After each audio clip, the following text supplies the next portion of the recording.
नाजरीन अस्सलाम वालेकुम। आप देख रहे हैं मेरे यूट्यूब चैनल और फेसबुक पेज। पिछली वीडियो में future perfect continuous tense with real sentences के बारे में सीख चुके हैं और आज active voice and passive voice of present indefinite tense में स्टार्ट करने वाला हूं। आइए शुरू करते हैं। Active voice and passive voice of present indefinite tense. Active voice and passive voice of present indefinite tense को उर्दू में फ़ेल हाल मुतल्लक़ का, फ़ेल मारूफ और फ़ेल मजहूल कहा जाता है। नाजरीन, पैसिव वॉइस को सीखने के लिए टेंसेस का आना ज़रूरी है। अगर आपको टेंसेस आते हैं तो पैसिव वॉइस आपके लिए आसान है। अगर टेंसेस आपको नहीं आते और आप नए नए हैं तो आप मेरे यूट्यूब चैनल में तमाम ग्रामर्स के बारे में A to Z कंसेप्ट मौजूद है, तो लिहाजा आप मेरे यूट्यूब चैनल के प्लेलिस्ट में प्रेजेंट इंडेफिनिट टेंस के बारे में सीखें ताकि पैसिव वॉइस आपके लिए आसान हो। और इसके अलावा अगर आप पैसिव वॉइस का हेल्पिंग वर्ब सीखें यानी कि इज एम आर, तो ये भी आपके लिए आसानी का बेस बन सकता है।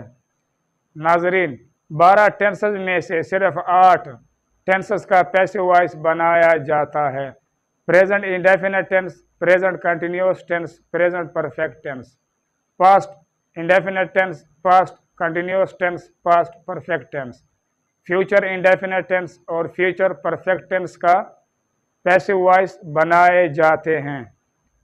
नाजरीन, present perfect continuous tense, past perfect continuous tense, future perfect continuous tense और फ्यूचर कंटिन्यूअस टेंस का पैसिव वॉइस नहीं बनाया जाता।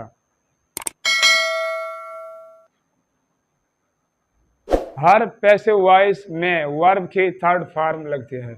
नाजरीन, हर पैसिव वॉइस में, चाहे वो प्रेजेंट का हो, पास्ट का हो, फ्यूचर का हो, तो पैसिव वॉइस में थर्ड की यानी कि वर्ब की तीसरी हालत या तीसरी फॉर्म लगती है।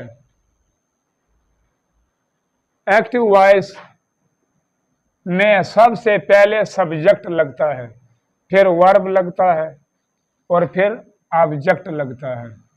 लेकिन पीवी में, पी का मतलब है पैसिव, वी का मतलब है वॉइस, लेकिन पैसिव वॉइस में सबसे पहले ऑब्जेक्ट लगता है, फिर वर्ब लगता है और फिर आखिर में सब्जेक्ट लगता है। और सब्जेक्ट से फौरन पहले बाय भी लगता है, यानी कि सब्जेक्ट से फौरन पहले बाय का भी इस्तेमाल होता है पैसिव वॉइस में। ए का मतलब है एक्टिव, वी का मतलब है वॉइस। एक्टिव वॉइस में हेल्पिंग वर्ब हमेशा सब्जेक्ट के मुताबिक लगता है, लेकिन पीवी यानी कि पैसिव वॉइस में हमेशा हेल्पिंग वर्ब ऑब्जेक्ट के मुताबिक लगता है। ए का मतलब है एक्टिव, वी का मतलब है वॉइस। एक्टिव वॉइस को पीवी यानी कि पैसिव वॉइस में और पीवी पैसिव वॉइस को एक्टिव वॉइस में यानी कि एवी में तब्दील करते वक्त ऑब्जेक्टिव केस हमेशा सब्जेक्टिव केस में तब्दील हो जाते हैं और सब्जेक्टिव केस हमेशा ऑब्जेक्टिव केस में तब्दील हो जाते हैं। मसलन ये मिसालें गौर से सुने। दे रेस्पेक्ट मी, वो मेरी इज्जत करते हैं, तो इसको पैसिव वॉइस में चेंज या कन्वर्ट करने के लिए ऑब्जेक्ट यानी कि मी ये कन्वर्ट या तब्दील हो जाएगा पैसिव वॉइस में आई में, आई में तब्दील हो जाएगा और सेंटेंस या जुमले के शुरू स्टार्ट में लग जाएगा। और आई के साथ पैसिव वॉइस में हेल्पिंग वर्ब एम इस्तेमाल होता है। जिस तरह यहाँ तफसील में बताया गया है कि एक्टिव वॉइस में हेल्पिंग वर्ब सब्जेक्ट के मुताबिक लगता है और पैसिव वॉइस में हेल्पिंग वर्ब ऑब्जेक्टिव केस के मुताबिक लगता है।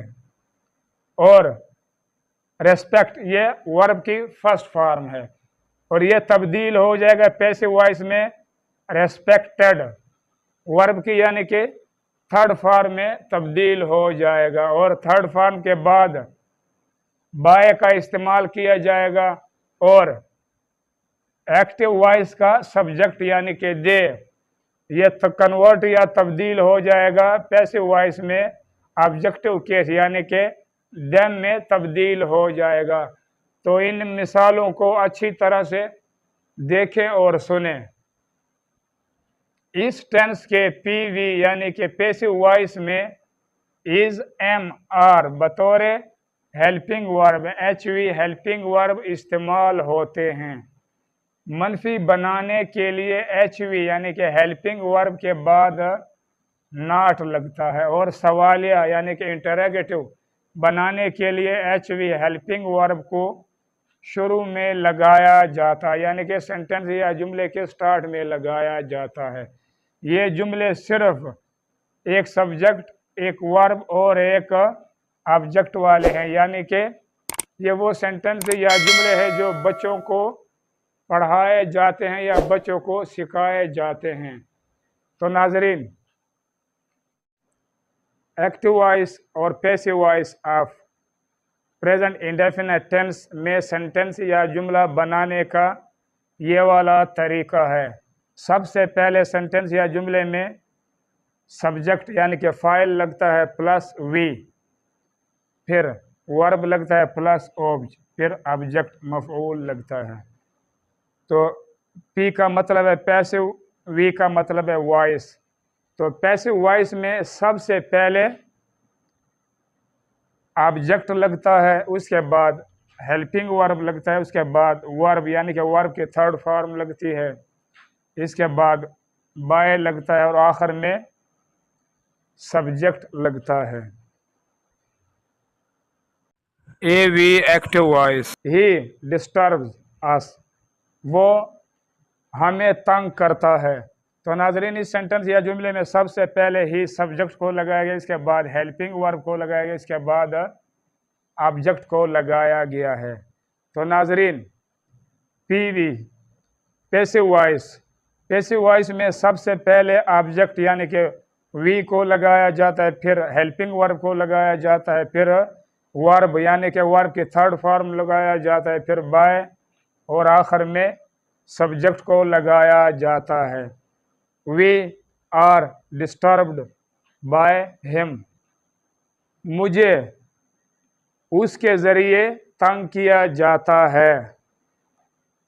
तो नाजरीन, इस सेंटेंस या जुमले में ऑब्जेक्ट यानी कि ऑब्जेक्टिव केस ये तब्दील या कन्वर्ट पैसिव वॉइस में हो जाएगा वी पर, और इसके बाद वी के साथ पैसिव वॉइस में हेल्पिंग वर्ब लगता है आर, और इसके बाद वर्ब की थर्ड फॉर्म लगता है, और इसके बाद बाय को लगाया जाता है, और आखिर में ही का जो ऑब्जेक्टिव केस है वो हिम है।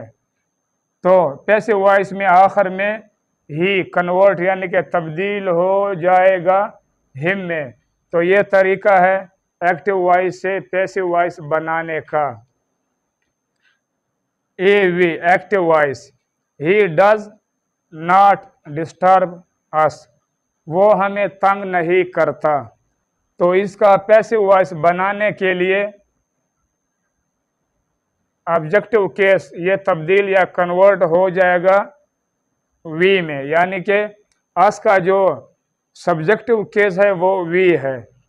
तो सेंटेंस या जुमले के स्टार्ट में वी को लगाया गया है, और इसके बाद हेल्पिंग वर्ब आर को लगाया गया, इसके बाद नॉट नेगेटिव को लगाया गया है, और इसके बाद वर्ब की थर्ड फॉर्म को लगाया गया, इसके बाद बाय को लगाया गया, और ही का ऑब्जेक्टिव केस है हिम, यानी कि ही कन्वर्ट या तब्दील हो जाएगा हिम में। We are not disturbed by him, मुझे उसके ज़रिए तंग नहीं किया जाता है, या उसके ज़रिए मुझे तंग नहीं किया जाता है। तो नाजरीन, एक्टिव वॉइस पैसिव वॉइस ये दो किस्म के होते हैं। नंबर एक, passive voice without of subject or या नॉन सब्जेक्ट, और पैसिव वॉइस ऑफ सब्जेक्ट। तो ये दो किस्म के पैसिव वॉइस होते हैं, एक सब्जेक्ट वाला पैसिव वॉइस और एक नॉन सब्जेक्ट वाला पैसिव वॉइस जिसमें सब्जेक्ट ना हो। डज ही डिस्टर्ब अस, आया वो हमें तंग करता है। तो नाजरीन, इस सेंटेंस या जुमले में हेल्पिंग वर्ब डज को सेंटेंस या जुमले के स्टार्ट में लगाया गया, इसलिए लगाया गया ताकि सेंटेंस या जुमला इंटरोगेटिव सवालिया बन जाए। इसके बाद ही है, इसके बाद वर्ब है और इसके बाद ऑब्जेक्ट है। तो नाजरीन, जब एक्टिव वॉइस इंटरोगेटिव सवालिया हो तो ऐसे सेंटेंस या जुमले के आखिर में भी इंटरोगेटिव मार्क या क्वेश्चन मार्क लगाया जाता है। तो इसको पैसिव वॉइस में तब्दील करने के लिए अस तब्दील हो जाएगा वी में, यानी कि अस का जो सब्जेक्टिव केस है वो वी है और वी के साथ हेल्पिंग वर्ब आर लगता है।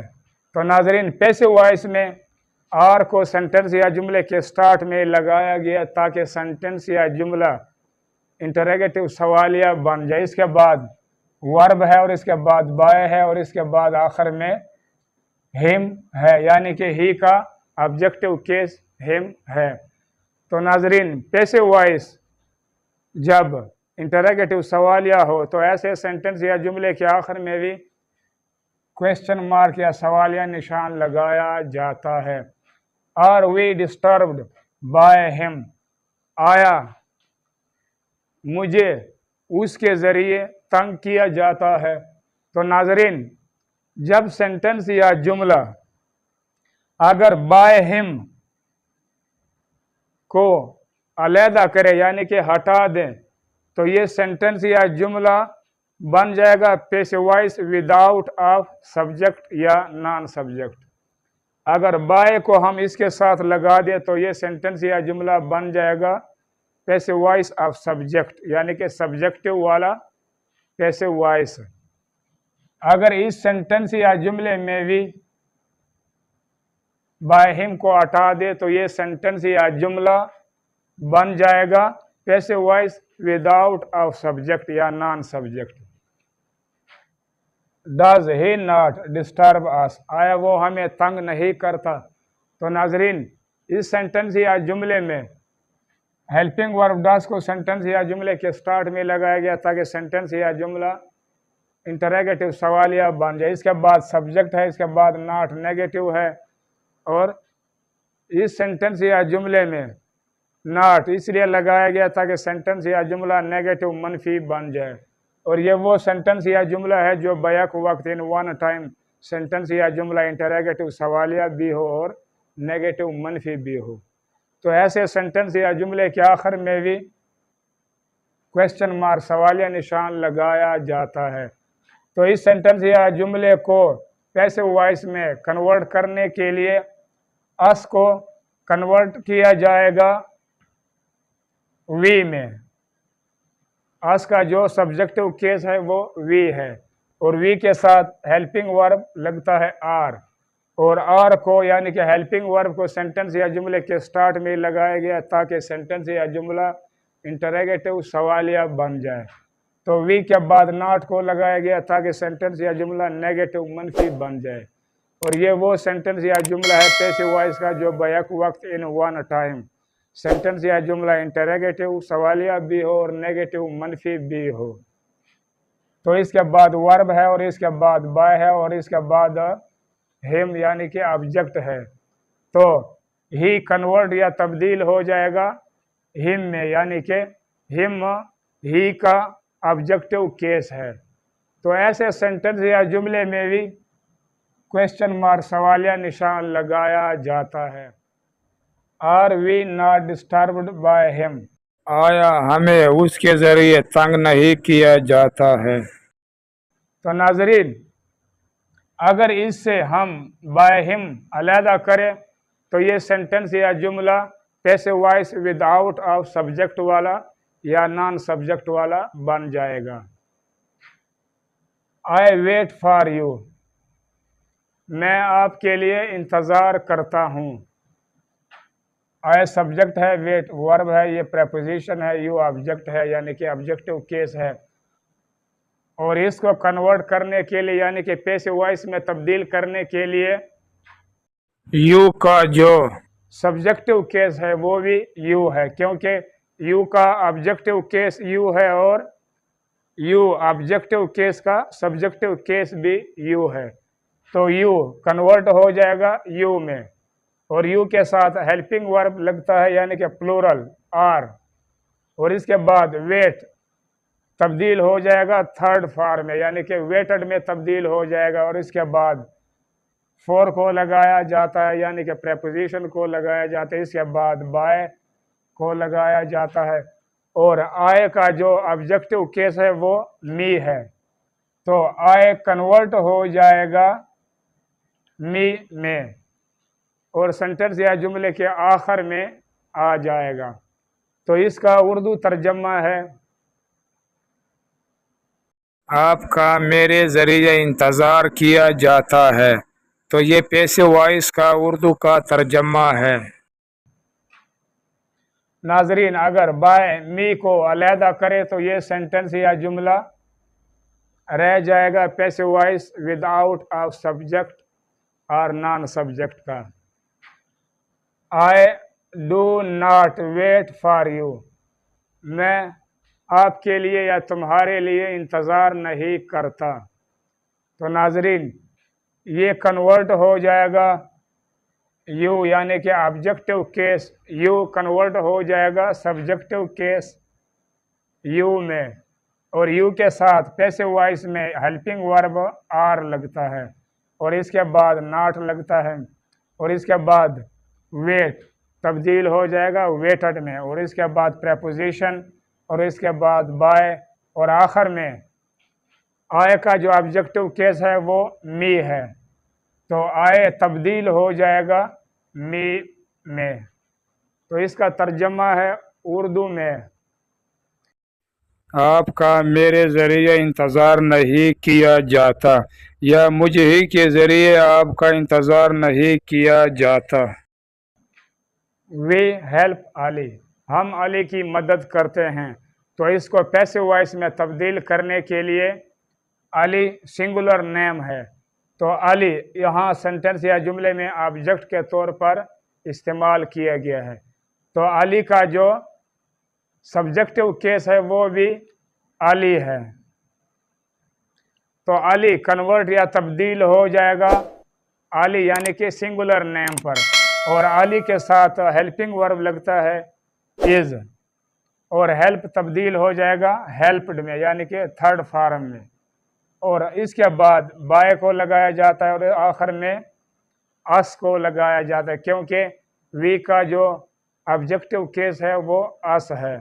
तो नाजरीन, Ali is helped by us,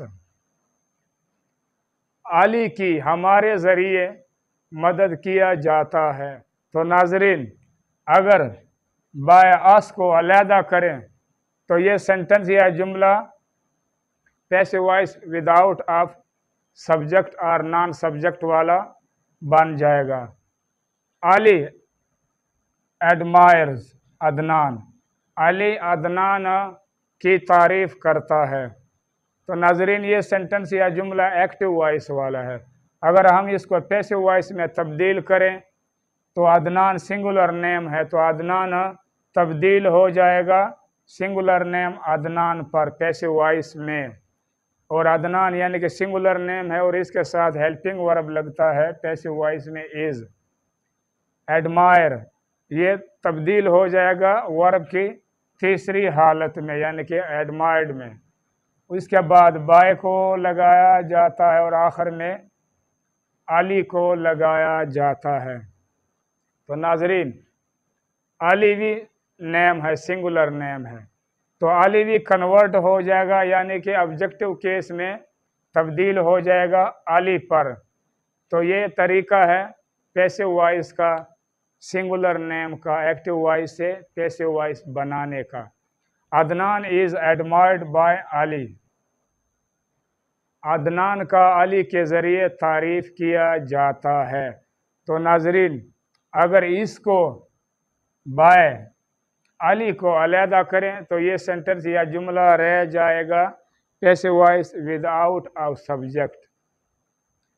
तो नाजरीन, ये खसूसी तौर पर ये तीन वो वाले सेंटेंस या जुमले हैं जो passive voice without of subject या non subject. Ali is called, Ali को बुलाया जाता है। तो नाजरीन, अली इज़ कॉल्ड, अली को बुलाया जाता है, वो सेंटेंस या जुमला है पैसिव वॉइस का जो विदाउट सब्जेक्ट वाला होता है। तो नाजरीन, विदाउट सब्जेक्ट वाला पैसिव वॉइस डायरेक्ट बनता है, जिस तरह ये अली इज़ कॉल्ड, तो अली सब्जेक्ट है, हिज हेल्पिंग वर्ब है, कॉल्ड वर्ब की थर्ड फॉर्म है, तो ये डायरेक्ट बनते हैं और इसका मतलब है अली को बुलाया जाता है। तो ऐसा सेंटेंस या जुमला जो passive voice without of subject का हो तो वो इस तरीके से बनता है। यू आर इन्फॉर्म, आपको इतला दिया जाता है या आपको मुतला किया जाता है। तो नाजरीन, इसमें भी यू के साथ हेल्पिंग वर्ब आर लगता है और वर्ब की थर्ड फॉर्म को लगाया गया है, और ये भी वो सेंटेंस या जुमला है जो डायरेक्ट पैसिव वॉइस में बनाया गया है। अ लेटर इज रिटन, खत को लिखा जाता है। अब तक के लिए इतना। नाजरीन, अगर मेरी ये वीडियो आपको पसंद आया तो सब्सक्राइब करके बेल आइकन पर क्लिक करके ऑल पर ज़रूर क्लिक करें और साथ साथ लाइक भी करें। इंशाल्लाह अगली वीडियो में active voice, passive voice of real object and second object in present indefinite tense में सीखेंगे। अपना ख़ास ख्याल रखें। अल्लाह निगहबान।